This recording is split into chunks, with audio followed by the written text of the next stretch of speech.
มครับเป็น38 ยูโร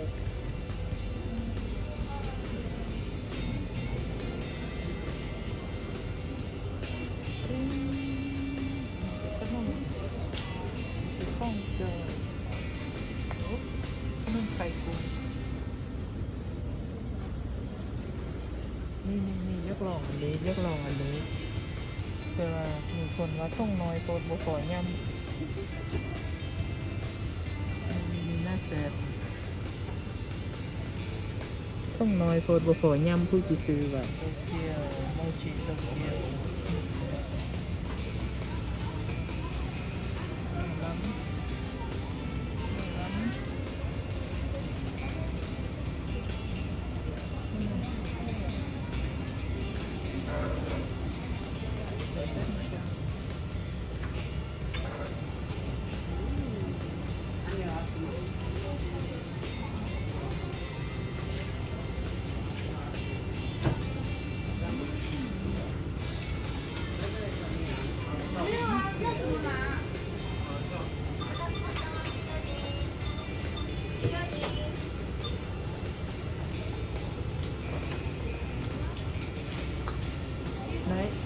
อันนี้เป็นไรซ์ปันเค้กที่แซ่บเลย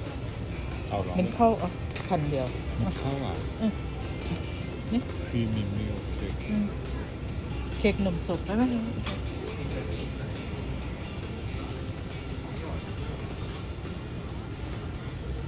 เอาไปลองตัวนี้เอาไปลองน่าแซ่บดี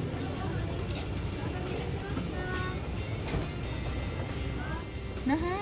เขาทำญี่ปุ่นโมจิญี่ปุ่นอร่อยแซ่บ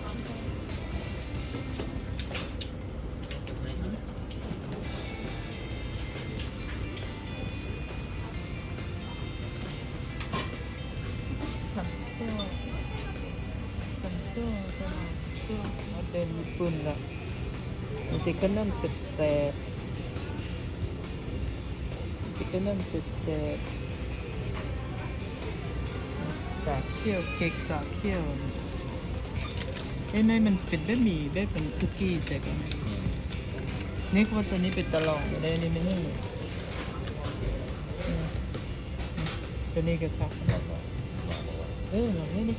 นี่มันยังเขาดูชีสทอร์เฟเวอร์อันนี้ดูนี่รู้จักละ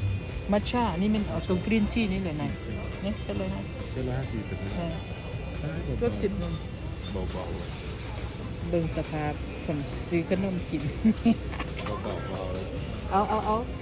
อาไปย่ำอยู่ในนี้จ่ายแม่